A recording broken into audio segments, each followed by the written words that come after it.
Naquele tempo, disse Jesus aos seus discípulos: Ficai atentos, porque não sabeis em que dia virá o Senhor. Compreendei bem isso. Se o dono da casa soubesse a que horas viria o ladrão, certamente vigiaria e não deixaria que a sua casa fosse arrombada.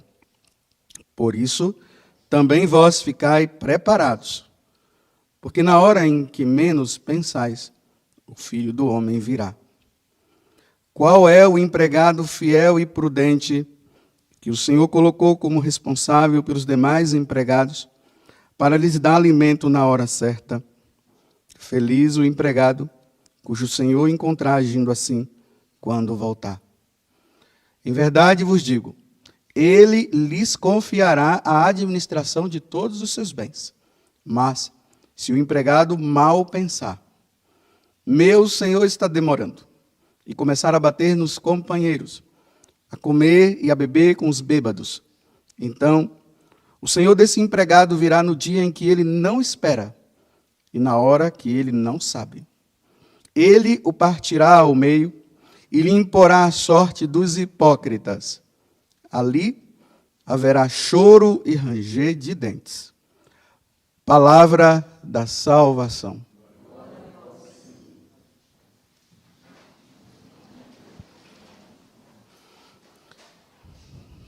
Percebam, né, como várias vezes nesse Evangelho de São Mateus vem vindo essa palavra. Ali haverá choro e ranger de dentes. Serão lançados nas trevas exteriores. E lá haverá choro e ranger de dentes. E as pessoas ficam dizendo que não existe o inferno e que todo mundo vai se salvar. Bem, se todo mundo vai se salvar, por que Jesus disse que ali haverá choro e ranger de dentes? Para quem não levar uma vida santa, como São Paulo está falando na primeira leitura.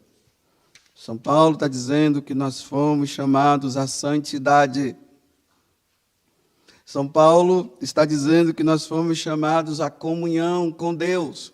Essa comunhão que vai se dar lá, na sua plenitude na eternidade.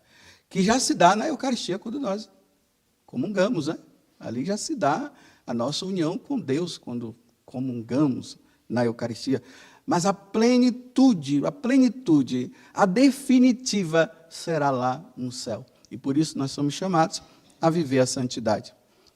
E aí Jesus, voltando ao Evangelho, ele está dizendo: vigiai.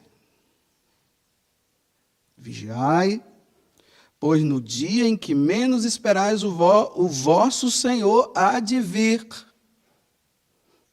Não sabemos a hora que o Senhor há de vir. E aqui a parábola, né? Que foi narrada hoje.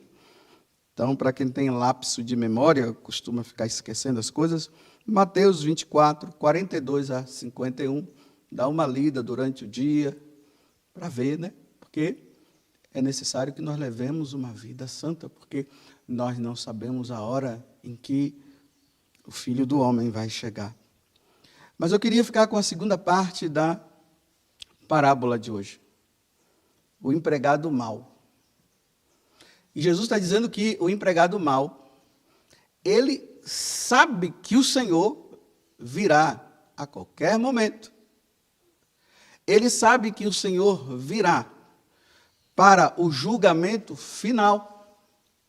E aí ele vai separar, como depois nós vamos ver mais para frente, no Evangelho de São Mateus, vai separar os cordeiros das ovelhas, e aqueles que não cumpriram, que não levaram uma vida santa, aí no Evangelho vai deixar bem claro, serão lançados no inferno, aonde Jesus diz que foi criado para os demônios, não foi para nós.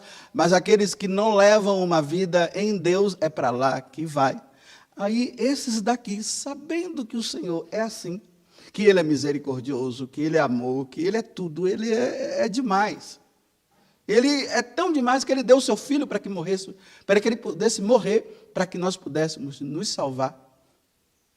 Mas sabendo também que Deus é justo, ele diz assim: o senhor está demorando. Vamos levar uma vida de qualquer jeito, não tem problema não. Ele disse que vem, mas já tem 2000 anos, 2018 anos que ele disse que viria, mas ainda não veio.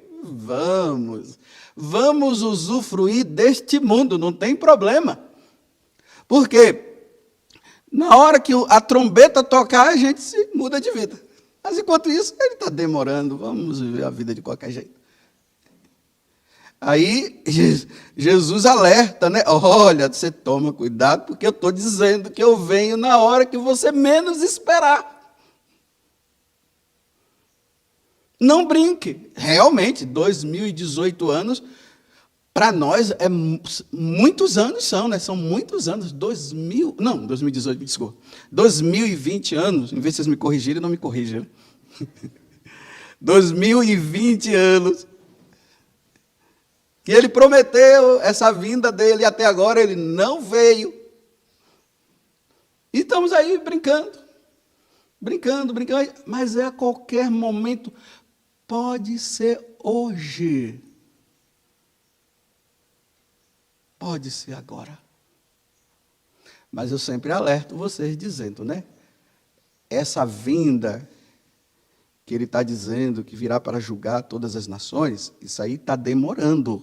Realmente, 2020 anos, né? Para nós, muitos anos, embora para a eternidade seja pouco. Mas realmente, 2020 anos. Mas, só que, nesses 2020 anos que ele prometeu que ele viria e ele não veio, ele está vindo todo dia. E está levando multidões. Olha, de vez em quando eu tenho um lápis de memória, eu fico confundindo se eu tenho... Eu tenho 54 anos, às vezes eu esqueço, fico dizendo que eu tenho 53. Será que eu não quero admitir que eu não tenho 50, que eu não estou com 54? É melhor dizer que eu tenho 53? Porque 54 já é mais perto. Claro que não é assim, né? Mas é só para a gente... É só para pensar. Para você e eu, nós pensarmos. Porque nós esquecemos. Muitas coisas que eu já falei aqui... Nesses 9 minutos que eu já falei, muitas coisas já foi esquecida. E sabe qual foi uma delas que já foi esquecida? É que o Senhor virá a qualquer momento. Já esqueceram. E que nós temos que levar uma vida santa, porque o Senhor pode chegar a qualquer momento. Então, vigia. Aí São Paulo, na carta aos Gálatas, né? Ele diz bem assim, olha, cuidado, hein? Ninguém pode ficar zombando de Deus. Com Deus não se brinca. Não zombem de Deus, porque com Deus não se brinca. Porque aquilo que se planta vai colher. Se eu planto pecado, colherei perdição eterna. Se eu planto graça e santidade, eu vou colher céu, eternidade com Deus. Então, tem gente brincando. Olha, agora eu vou traduzir para nós o que é essa brincadeira e vou traduzir para vocês o que é o que Jesus está dizendo. Olha, você, como aqui na parábola, né? Meu Senhor está demorando. Então, já que ele está demorando, começaram a bater nos empregados, olha, começaram a fazer coisas erradas, começaram a beber, ficaram bêbados, fizeram um monte de coisas erradas, porque o Senhor está demorando. Agora eu vou traduzir para vocês. Você sabe como é que as pessoas fazem isso hoje?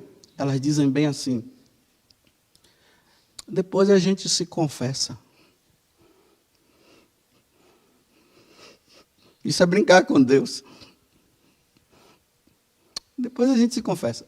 Vocês estão vendo que aqui eu estou falando para os católicos conscientes? Eles sabem, como eu falei antes, alguns minutos atrás, que vocês já se esqueceram, eu estou lembrando de novo. Que a gente esquece. Que o Senhor poderá chegar a qualquer momento. E que já estamos há 2020 anos. Ele disse que vai voltar, ainda não voltou, mas ele está levando um monte de gente agora. E essas pessoas morreram dizendo assim, depois a gente se confessa. Quando está ali no auge do abrasamento dos pecados, agora eu estou dizendo os pecados contra a castidade. Está ali o namorado e a namorada, e a coisa está fervendo, e talvez a menina diga, está dizendo, vamos parar, e o cara está dizendo, não, vamos em frente, depois a gente se confessa.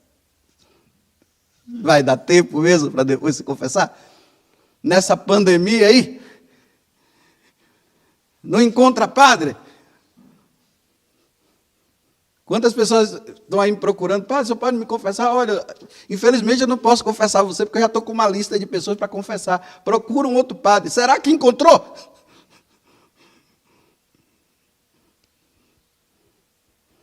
E morreu dizendo assim, olha, depois a gente se confessa. Zombando de Deus, brincando com Deus.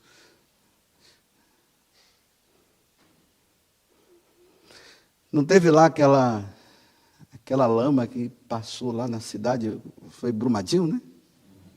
Então aqui, olha, eu estou falando de um contexto geral, viu? É geral. É só para entender.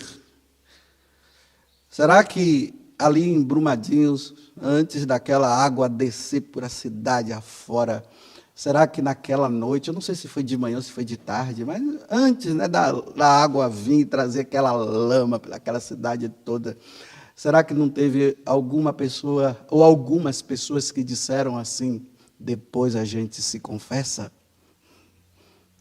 E caíram no pecado, e a lama pegou de surpresa.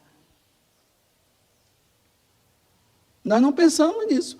Nós pensamos na lama, nós pensamos o coitadinho que está lá embaixo das lamas, tudo isso nós pensamos. E realmente, coitadinho, os bombeiros tentando tirar os corpos, tudo isso a gente fica ali, nossa, meu Deus, que morte! Mas para nós católicos que morte, vigiou.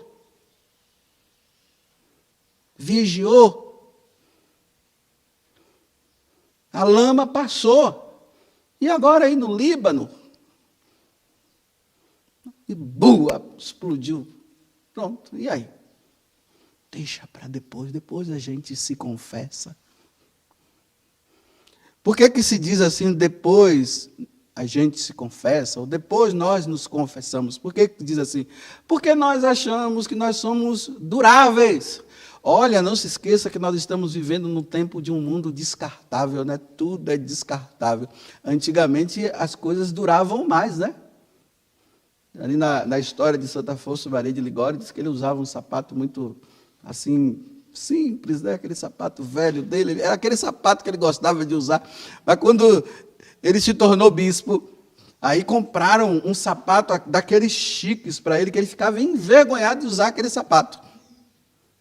Mas diz que aquele sapato durou a vida dele toda, daquele dia até ele morrer. Ele ficou com aquele sapato e dizem que hoje está até lá no museu dele lá. Para dizer que o sapato durou. As coisas antigamente duravam. Meus irmãos, hoje as coisas não são duráveis. Tudo é descartável.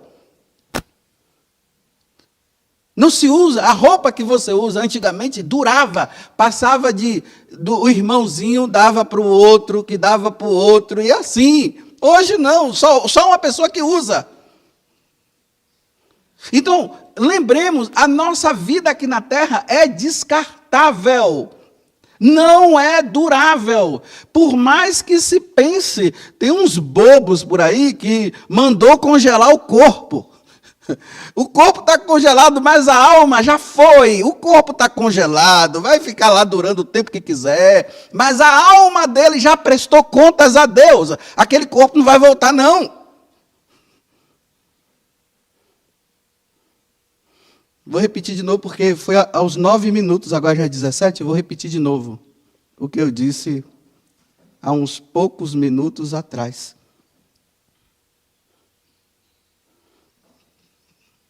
É agora. Não brinquemos, com Deus não se zomba. Você viu essa paradinha que eu dei agora? É porque eu tinha esquecido, estava tentando lembrar, está vendo como é que é? Eu estava tentando lembrar para você o que eu tinha lembrado que eu esqueci. E me esforcei para lembrar de novo. Você está vendo como é que somos nós? Está vendo como é que o diabo faz? Faz nós esquecermos que um dia nós iremos prestar contas a Deus dos nossos atos. São Paulo, na carta aos Coríntios, segunda carta aos Coríntios, capítulo 5, versículo 10. Todos nós iremos diante de Deus para prestar conta dos nossos atos. E ali nós vamos ver quem praticou o bem, céu. Quem praticou o mal, inferno. E ficam dizendo que não é para eu falar do inferno. Que está tudo jóia, é para falar assim, irmãos, está tudo jóia, está tudo bem, meus irmãos, fiquem na paz do Senhor, porque todos nós iremos nos salvar, e isso se chama pecado de presunção. Isso aqui eu vou falar outro dia, o que é o pecado de presunção. É mais ou menos isso, achar que todo mundo se salva. Todo mundo está salvo, mas não está, irmãos. Amados irmãos da igreja de nosso Senhor Jesus Cristo. Aquelas palavras bonitas. Né? Meus amados irmãos da igreja de nosso Senhor Jesus Cristo. É um mover de Deus agora. Olha, o mover de Deus, sabe qual é? Se convertam, criem vergonha na cara, mudem de vida. Esse é o mover de Deus.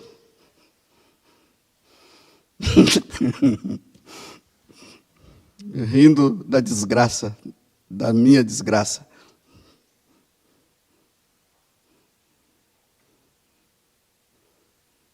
Porque tudo é um mover de Deus, né? É um mover de Deus, irmãos. Deus está movendo. O quê? Não sei. Nossa, irmão, foi tão boa, não foi? Foi. É um mover. Mas ninguém fala mover de conversão, de mudança de vida, nada. É um mover. Mover de quê?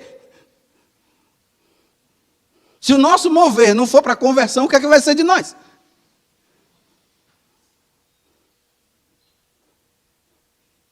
Vou tentar relembrar de novo.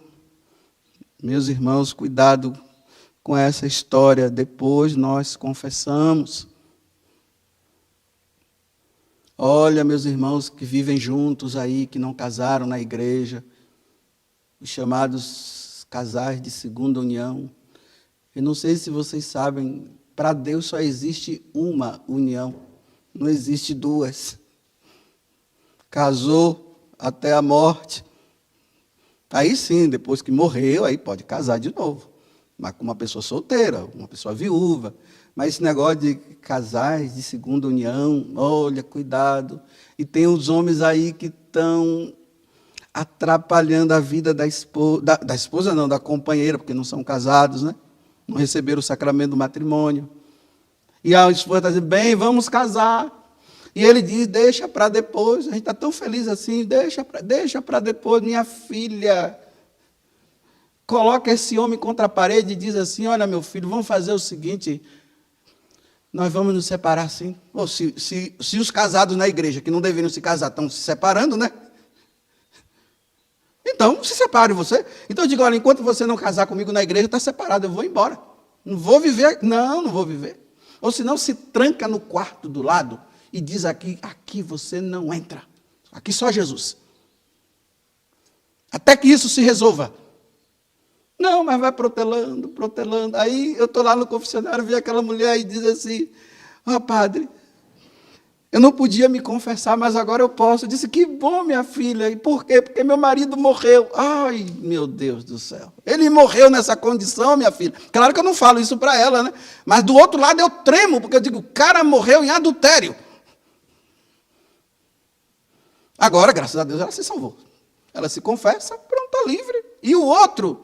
lá haverá choro e ranger de dentes. Imporá a sorte dos hipócritas, ali haverá choro e ranger de dentes. Aí alguém deve estar dizendo assim, o senhor está me julgando. Não, eu não sei nem quem é você, eu estou falando de um modo geral. Agora, se você está se achando que está incluído nisso, então mude de vida mesmo. Há um mover de Deus dizendo assim, olha, meu filho casa na igreja, vai casar, vai resolver seu problema. Há um mover de Deus aqui, ó. É o mover de Deus, e você não quer aceitar o mover de Deus. Você está dizendo, não, que Deus é misericordioso, que não tem problema, que eu vou continuar assim, porque Deus é amor, porque Deus compreende, porque afinal de contas o meu casamento, o outro não foi bom e tal, aquela coisa. Isso não foi bom, mas resolveu no tribunal eclesiástico. Não, então, meu filho, há um mover de Deus, há um mover de Deus aí, viu? Que agora está essa história aí de mover de Deus, que eu não sei não, o mover de Deus, né? Você viu, foi um mover de Deus. Nunca é para conversão. É um mover de Deus, assim, porque a oração foi boa, porque não sei o quê, mas para mudar de vida. Então, ok. Continue dizendo assim, olha, depois a gente se confessa. Depois nós resolveremos essa situação. Depois. Aí vem a lama.